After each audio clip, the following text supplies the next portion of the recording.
আল্লাহ কেন আগে মৌতের কথা আনছেন?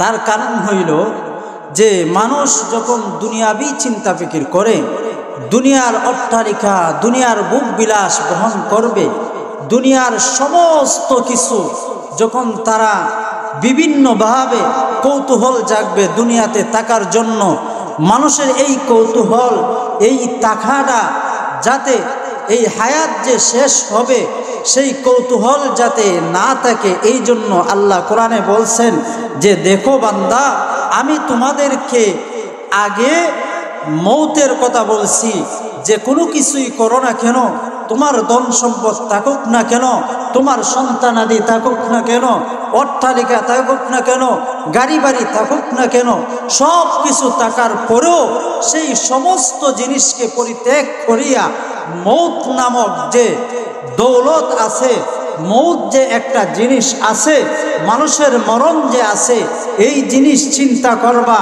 তাহলে এই বুক বিলাস করলেও তোমার দুনিয়াবি চিন্তা ফিকির মন থেকে উঠে যাবে। কারণ হইল মানুষ যদি দুনিয়াবি চিন্তা ফিকির তার অন্তরের মধ্যে ঢুকে যায়, তার যে মরণ আছে সেই চিন্তা মানুষের ভিতরে থাকেই না। এই জন্য আল্লাহ রাব্বুল আলামিন বলেন, বান্দারে তোমরা দুনিয়ার মধ্যে হায়াতের জিন্দেগিতে যতদিন থাকবে, থাকার সঙ্গে সঙ্গে সব সময় মৌতের কথা চিন্তা করো। কারণ হইল মানুষ চিরস্থায়ী না, মানুষ একদিন না একদিন মরতে হবে, এই জিনিস চিন্তা ফিকির করা লাগবে।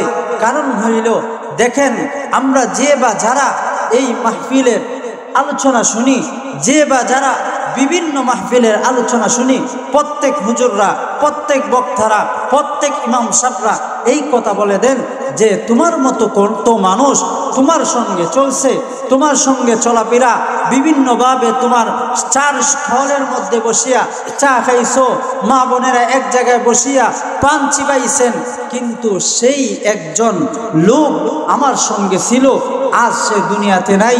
দেখো, এটা থেকে নসিহত গ্রহণ করো।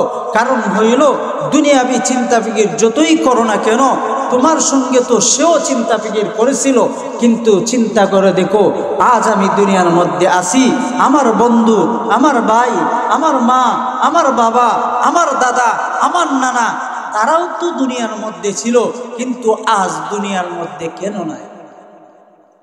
এই জিনিসগুলা আমাদেরকে নসিহত হিসাবে আল্লাহ রাব্বুল আলামিন দিছেন যে দেখো বান্দা, দুনিয়ার মধ্যে যতদিন থাকো না কেন, সমস্ত কিছু পরিত্যাগ করিয়া একদিন আমার কাছে আসতে হবে।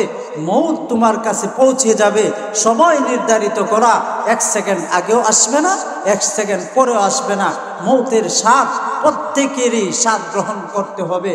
এই মৌত এমন একটা জিনিস, এত ভয়ঙ্কর একটা জিনিস, আল্লাহ রসুল সাল্লাল্লাহু আলাইহি ওয়াসাল্লাম বলেন, এই আমার সাহাবীরা শোনো, মৌতের কথা চিন্তা করো।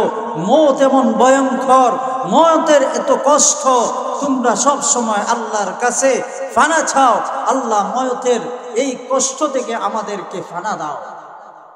আল্লাহ রসুল বলে গিয়েছেন, আল্লাহ রসুল সাল্লাল্লাহু আলাইহি ওয়াসাল্লাম ওনার জীবদ্দশায় একদিন দেখেন বাহির হয়ে, ঘর থেকে বাহির হয়েছেন, দেখেন 2 জন সাহাবী অট্টহাসি দিতেছে।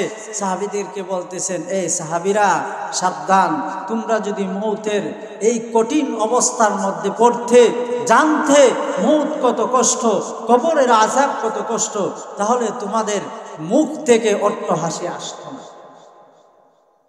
এই জন্য দুনিয়ার মধ্যে যত মানুষই ছিল, আজকে আমি আছি, আজকে আমি এই জায়গার মধ্যে নসিহা করতেছি, বয়ান পেশ করতেছি, আমি যে এই জায়গা থেকে উঠে মাদ্রাসায় যাইতে পারবো তার গ্যারান্টি নাই। এই চিন্তা ফিকির সব সময় মরণের চিন্তা ফিকির থাকতে হবে। কারণ মৌত আমাদেরকে প্রতিদিন দৌড়াচ্ছে, মরণ তো এমনভাবে দৌড়াচ্ছে, মৌতটা এত কাছে, এত কাছে যে 2 চোখের পলক পালাইলে যতটা কাছে মনে হয়, তার চেয়েও আরো বেশি কাছে। দেখো না, বিভিন্নভাবে আল্লাহর নবী বিভিন্নভাবে নসিহত করছেন। পয়গম্বর সুলাইমান আলাইহিস সালাম, ওনার বাবা ওনাদেরকে নসিহত করছেন, অনেকভাবে নসিহত করছেন যে 1 সেকেন্ডের দেরি হয় না। আমার সঙ্গে একজন চা খাইছে, চা খাওয়ার সাথে সাথেই দেখা যায় সেই লোকটা কিছুক্ষণ আগেও অট্টহাসি হাসছে, রং রং তামসা করছে, কিন্তু দেখা যায় কিছুক্ষণ পরেই তার মরণ, মালাকুল মউত চলে আসছে। সে নিজেও জানতো না এই জায়গার মধ্যে যে মরণ হবে। এই জন্য আল্লাহর নবী বলেন, যে কোনো কাজ করো বান্দা, যে কোনো কাজ করো, মৌতের কথা প্রতিটা কদমে কদমে চিন্তা করবা। আমি যে গুনার কাজ করলাম, মোবাইল নিয়ে অশ্লীল ছবি দেখলাম, গান শুনলাম, চিন্তা করবা এই সময় যদি আমার মরণটা হয়ে যায়, তাহলে আমার দুনিয়াও বরবাদ, আখিরাতও বরবাদ। চিন্তা করবা, নাচ গান করতেছো, এই সময় যদি মরণ হয়ে যায়, তাহলে আমার দুনিয়াও বরবাদ, আখিরাতও বরবাদ। দুনিয়ার মানুষে বলবে, আরে তারে কি বলবো, এই লোক তো কিছুক্ষণ আগে গান বাজনা করেছে, তার জন্য আফসোস করবে না? আরে সে তো পাগল ছিল, গান বাজনা করছে, গান বাজনার সঙ্গে সঙ্গে সে নাচ গান করেছে। হ্যাঁ, এই লোকটাকে নিয়ে আফসোস করবে না, কারণ কি, সে তো গুনাহের কাজে লিপ্ত ছিল। আর কিছু মানুষের মরণ দেখবেন, যদি কোনো হুজুর, কোনো মানুষ, কোনো ইমানদার বান্দা যদি নামাজরত অবস্থায় মারা যায়, তার কথা মানুষ মুখ থেকে সরাই না, সবাই বলতে থেকে, আহা কেমন একজন ভালো মানুষ ছিল, সেই মানুষটা নামাজরত অবস্থায় মরণ গ্রহণ করছে। এই জন্য আল্লাহ বলেন, কুল্লু নাফসিন যায়িকাতুল মাউত। এই দুনিয়ার মানুষরা শোনো, প্রত্যেকটা প্রাণী, প্রত্যেকটা মানুষ, দুনিয়ার মধ্যে যতজন জানওয়ালা জীব রয়েছে, প্রত্যেক প্রাণী মানুষ সহ প্রত্যেকেই মরণের স্বাদ গ্রহণ করতে হবে। মরণ কখন আসবে? আল্লাহ বলেন, নির্ধারিত সময়ে মরণ আসবে। আল্লাহ বলেন, বান্দারে শুনে রাখ, তোমার নির্ধারিত সময় যখন আল্লাহ তোমাকে হায়াত নামক দৌলতটা দিয়া পাঠাইছেন, তোমাকে নির্ধারিত সময় দিয়েছেন। আল্লাহ বলেন, লিকুল্লি উম্মাতিন আজাল, ফাইদা জাআ আজালুহুম লা ইস্তাখিরুনা সাআতাও ওয়া লা ইস্তাকদিমুন।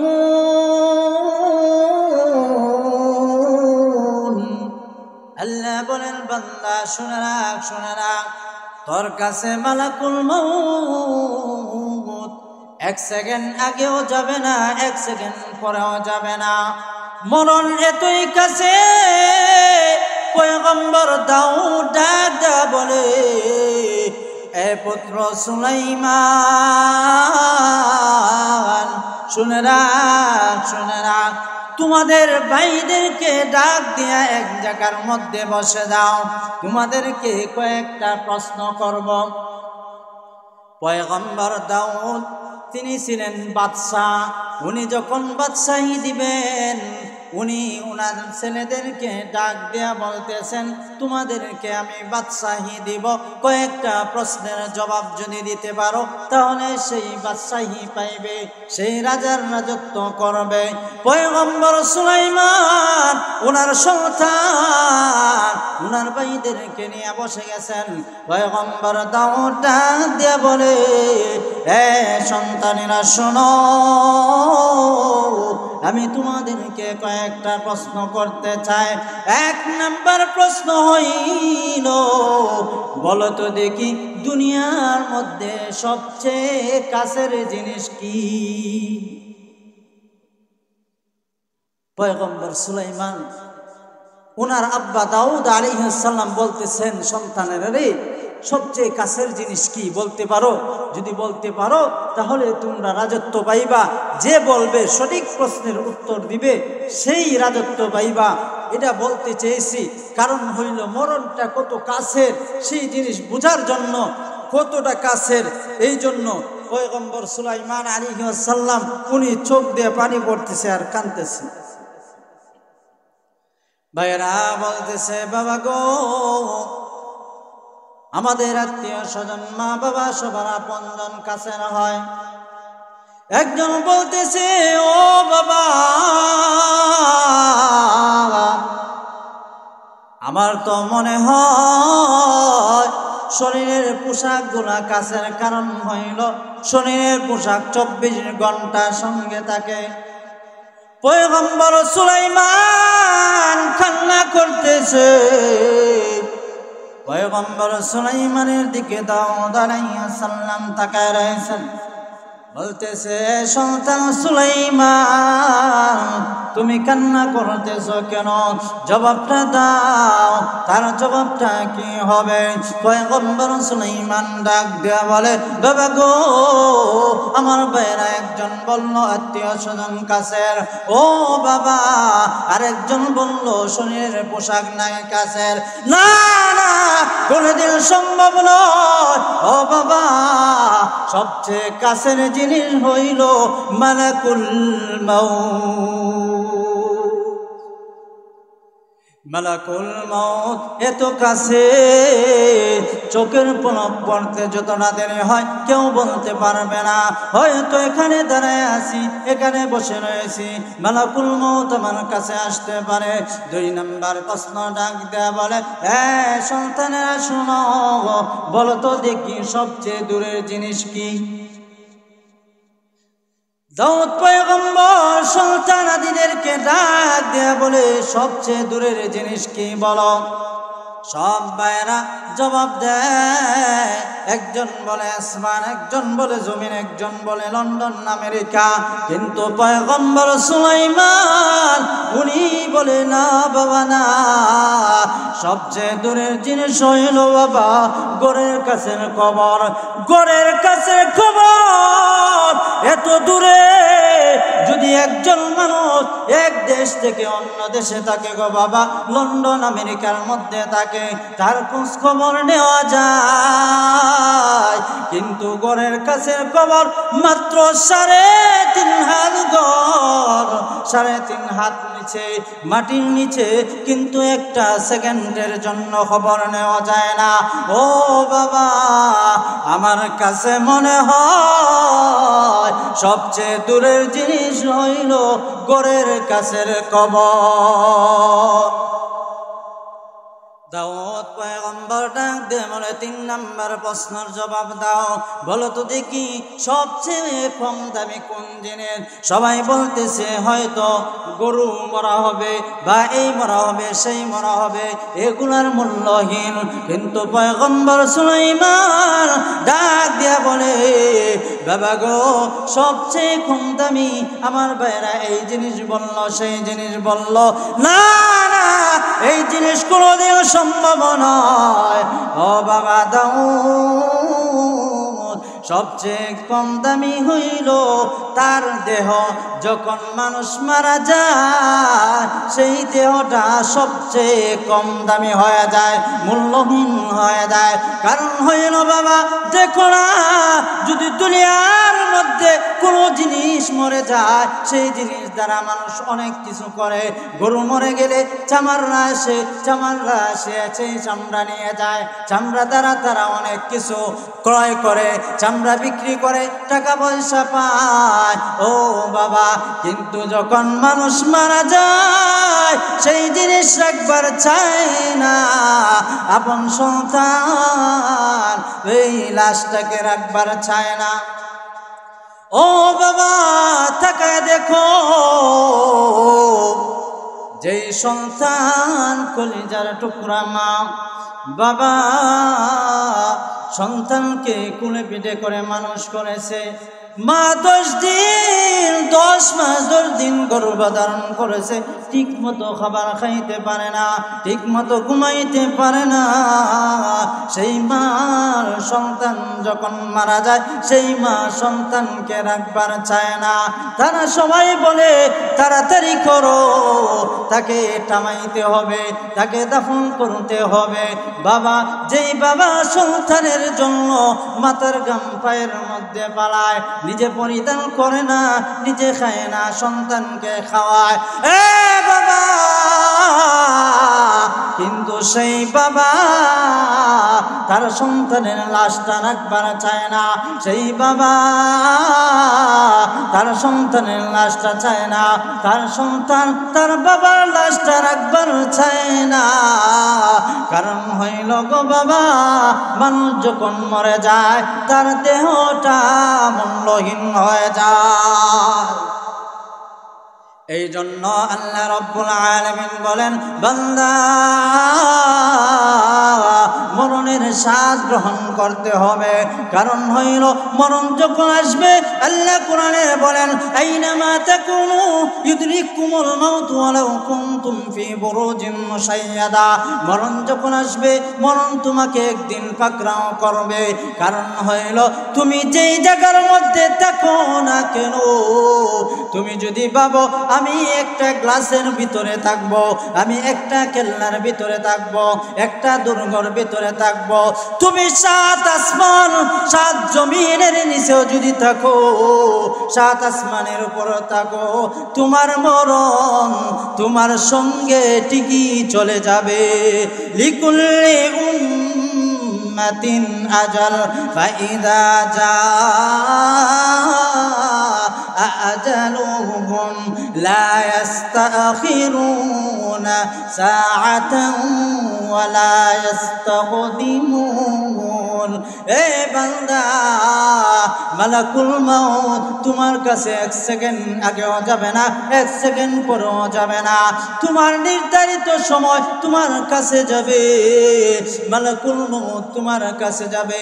মরণ এমন একটা জিনিস, মরণে কতটা কষ্ট হয়, মরণ কতটা কষ্টদায়ক হয়। পয়গম্বর ইদ্রিস আলাইহিস সালামকে একজন জিজ্ঞাসা করে, ও পয়গম্বর ইদ্রিস, তুমি তো তোমার তো মরণ হয়েছে, বলো না দেখি তোমার মরণের কষ্টটা কেমন হয়েছে।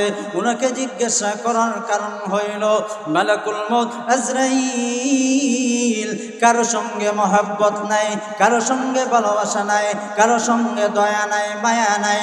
কিন্তু একদিন পয়গম্বর ইদ্রিসকে দেখিয়া মালাকুল মউত আজরাইল বলে, আল্লাহ, তোমার ইদ্রিসকে দেখিয়ে আমার খুব মায়া হয়, আমার মহব্বত হয়। ওগো আল্লাহ, আমার মনটা চায় ইদ্রিসের সঙ্গে আমি বন্ধুত্ব করি। মালাকুল মউত আজরাইল কারোর সঙ্গে দয়া নাই, কারো দিকে দয়া নাই, কাউকে দেখলে দয়া হয় না, মায়া হয় না।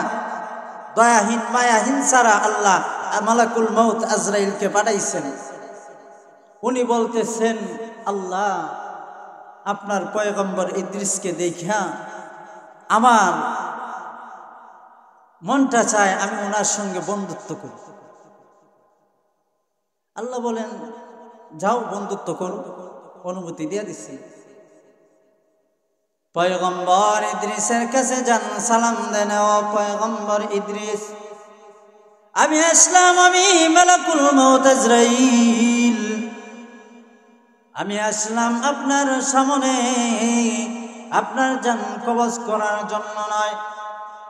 পয়গম্বর ইদ্রিস ডাক দেয়া বলে, ও মালাকুল মউত আজরাইল, তোমার তো কাজ হইল যখন মানুষের টাইম শেষ হয়ে যায়, হায়াত শেষ হয়ে যায়, তখন তুমি তাদের জান কবজ করার জন্য তার কাছে যাও। তার আগে তো কোনোদিন তুমি কারো কাছে যাও না, তাহলে আমার কাছে কেন আসলা? ইদ্রিস ডাক দেয়া বলে, ও মালাকুল মউত আজরাইল, আমার কাছে আসার কারণটা কি?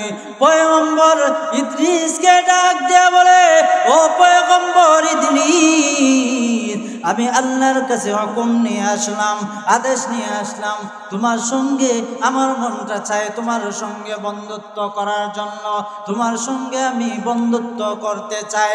ইদ্রিস পয়গম্বর বলেন, তোমার সঙ্গে বন্ধুত্ব করব, তাহলে আমার 3টা শর্ত আছে। কয়টা? 3টা শর্ত আছে। আজরাইল আল্লাহর কাছে যায়, যা বলে, ওগো আল্লাহ, তোমার ইদ্রিস 3টা শর্ত দেয়, বন্ধুত্ব করার জন্য তিনটা শর্ত নেয়। আল্লাহ বলেন যাও হুকুম দেয়া দিলাম, তিনটা শর্ত পালন করো। ইদ্রিস পয়গম্বর বলে, ও মালাকুল মউত আজরাইল, আমার এক নাম্বার শর্ত হইল মানুষ কিভাবে মরে যায়, কিভাবে তার জানটা কবজ করো, সেই জিনিস আমাকে দেখাইতে হবে।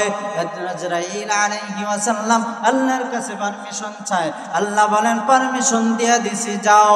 ইদ্রিস পয়গম্বরকে ডাক দেয়া বলে, এ পয়গম্বর ইদ্রিস, রেডি হয়ে যা, তোমার জানটা কবজ করব। পয়গম্বর ইদ্রিস রেডি হয়ে গেছেন, জান কবজ করেছেন, আবার ওনাকে জিন্দা করেছেন।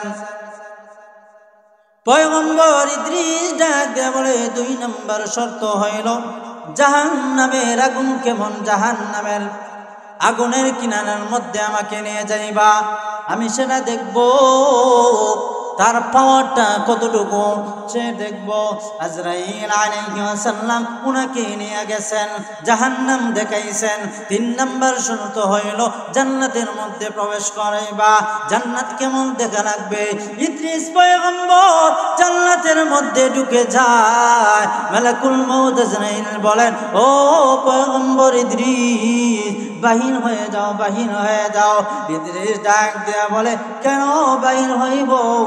আল্লাহ তো মানুষের মরণ একবারই দেন, আমি একবার মরণ হইছে, জীবিত একবারই হয়, আর একবার জীবিত হইলাম। 2 নম্বর হইল জাহান্নামের আগুন, মানুষ একবারই যাইবে, জাহান্নাম থেকে সে জান্নাতে যাইবে।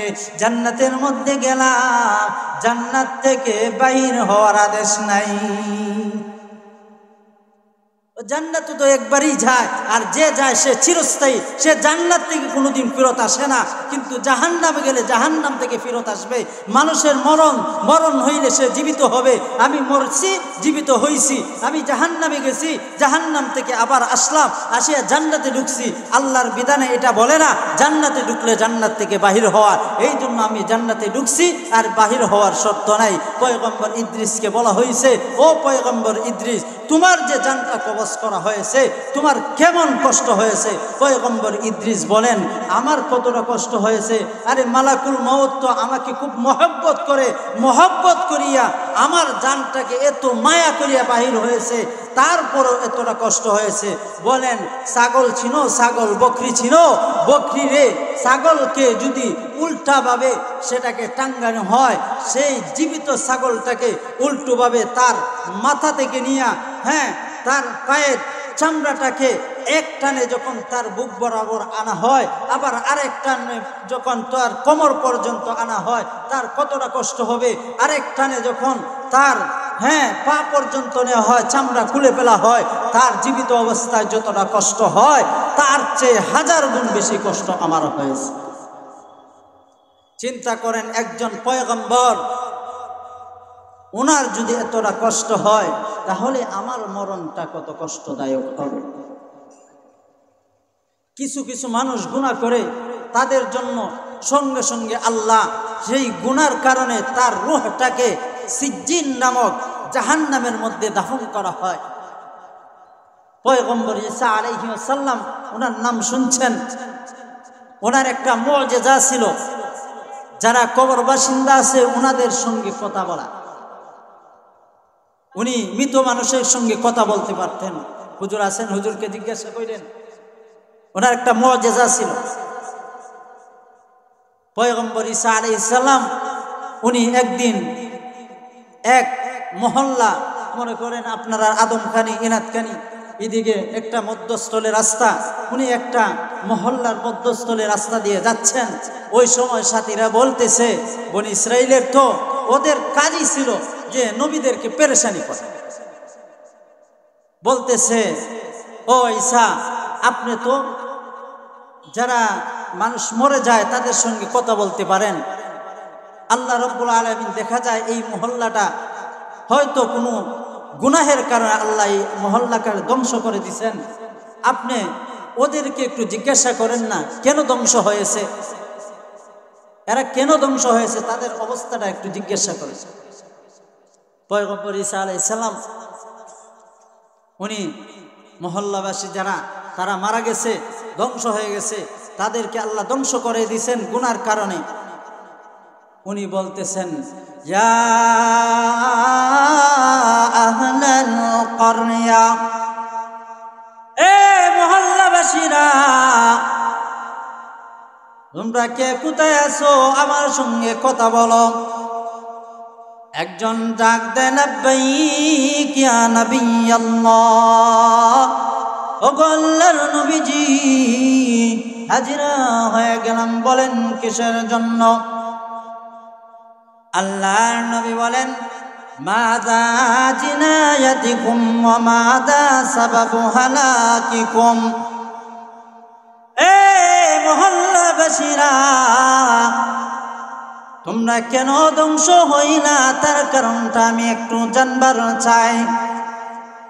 তারা বলে, ও পয়গম্বর ঈসা, আমরা ধ্বংস হওয়ার কারণ হইল দুইটা।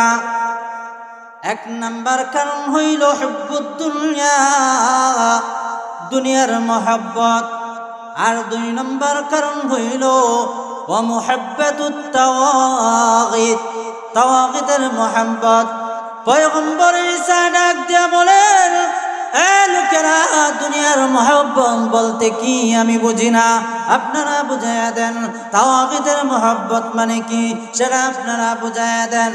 এই লোকেরা ডাক দিয়া বলে, ও পয়গম্বর ঈসা, শোনো গো, আমরা দুনিয়ার মধ্যে দেখেছি, দুনিয়ার মধ্যে থাকা অবস্থায় আমাদের লোভ ছিল, লালসা ছিল, দুনিয়ার সম্পদগুলা কিভাবে কামাই রুজি করা যায়, কের হালাল কের হারাম কোনো জিনিস বাছাই করি নাই।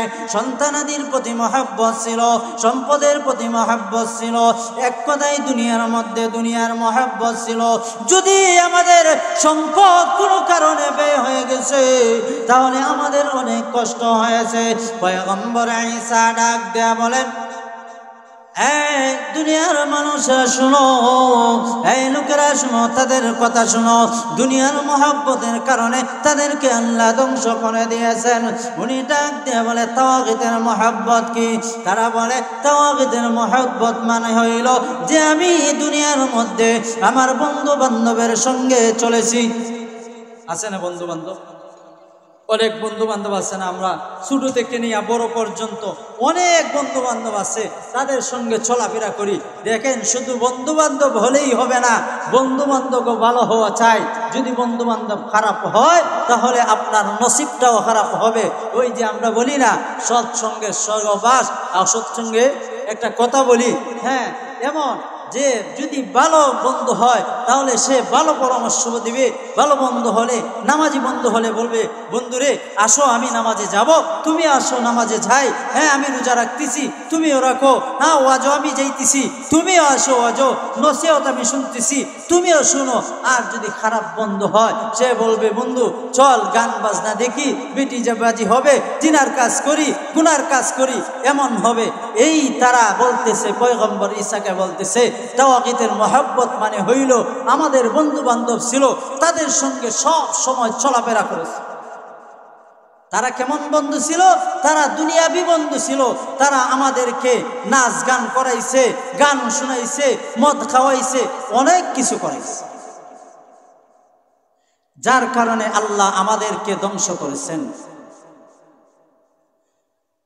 তো পয়গম্বর ঈসা বলতেছেন, তোমাদেরকে যে ধ্বংস করছেন আল্লাহ, তোমাদের সঙ্গে আল্লাহ কেমন ব্যবহার করতেছেন, তোমাদের হাল কি, তোমাদের অবস্থাটা কোন পর্যায়ে আছে আমাকে একটু বলো, আমি একটু শুনি। তারা ডাক দেয়া বলে, ও পয়গম্বর ঈসা, আমরা যখন দুনিয়ার মহব্বত আমাদের অন্তরের মধ্যে ঢুকে যায়, তাওয়াগিতের মহব্বত, বন্ধু বান্ধবের মহব্বত যখন অন্তরের মধ্যে ঢুকে যায়, তার কারণে আল্লাহ রাগান্বিত হয়ে আমাদের মহল্লাটাকে ধ্বংস করে দিয়েছেন। ওগো আল্লাহ, উনি তো আমাদেরকে ধ্বংস করে দিয়েছেন। ওগো পয়গম্বর ঈসা, আমাদেরকে ধ্বংস করার পরে আমাদের অবস্থাটা এমন ছিল, বিতিয়া বিল আফিয়া ওয়া সুহাবানা ফিল হাবিয়া। উনি বলেন, আমরা যখন সকালে ঘুমাইতে যাই, রাত্রে যখন ঘুমাইতে যাই, গভীর ঘুমের মধ্যে যখন মগ্ন হয়ে যায়, হঠাৎ করে তাকায় দেখি আল্লাহর পক্ষ থেকে আমাদেরকে ধ্বংসস্বরূপ আল্লাহর গজব চলে আসছে। আমরা ঘুম থেকে উঠে দেখি আমরা দুনিয়ার মধ্যে নাই, আমরা হাওয়ার মধ্যে চলে এসেছি। পয়গম্বর ঈসা বলেন হাওয়া মানে কি? হাওয়া মানে তো আমরা বুঝি না। তারা বলে ওমা সিজ্জিন, সিজ্জিন। তিনি বলতেছেন ওমা সিজ্জিন, সিজ্জিন মানে কি? তারা বলে কুল্লু জামরাতিন মিনহা মিসলু আতবাকিদ দুনিয়া কুল্লিহা দুফিনাত আরওয়াহুনা ফিহা। ও পয়গম্বর ঈসা, আসহাবুল হাওয়া, হাওয়া মানে হইছে সিজ্জিন। আর সিজ্জিন এমন একটা জায়গা, যেই জায়গাটা হইল জাহান্নামের একটা টুকরা, জাহান্নামের একটা গর্ত। আর এই গর্তের মধ্যে জাহান্নামের কয়লাগুলা এই পরিমাণের বড়। কুল্লু জামরাতিন মিনহা মিসলু আতবাকিন দুনিয়া কুল্লিহা দুফিনাত আরওয়াহুনা ফিহা। এত বড় রে কয়লাগুলো, এত বড়। এক একটা আংরা 7টা দুনিয়া যদি একত্রিত করা হয়, যত বড় হবে তার চেয়ে বড় জাহান্নামের এক একটা কয়লা। উনি বলতেছেন তুমি তো একা কথা বলতেছো, তোমার সঙ্গী সাথীরা কোথায়? মহল্লাতে একজন থাকে, আরো মানুষ থাকে না? উনি বলতেছেন তুমি তো একা একা কথা বলতেছো, তোমার সঙ্গী সাথীরা কোথায়? এই লোক ডাক দিয়ে বলে ও পয়গম্বর ঈসা, আমি দুনিয়ার মহব্বত ছিল, তাই আল্লাহ আমাকে এই সিজ্জিনের কিনারার মধ্যে রাখছেন। তার কারণ হইল দুইটা। দুনিয়ার মহব্বতটা এত বেশি ছিল না। দুনিয়ার মহব্বত ছিল, একবার দুনিয়ার মহব্বত ছিল, আবার আখিরাতের মহব্বত ছিল। আর তাওয়াগিতের মহব্বত এমন ছিল, তাওয়াগিতের মহব্বত এমন ছিল, বন্ধু বান্ধবের সঙ্গে যখন যাচ্ছিলাম, সেই বন্ধু বান্ধবের সঙ্গে যখন চলাফেরা করেছি, তারা যখন নাচ গান করেছে আমি নাচ গান করি নাই, তারা যখন মদ পান করেছে আমি মদ পান করি নাই।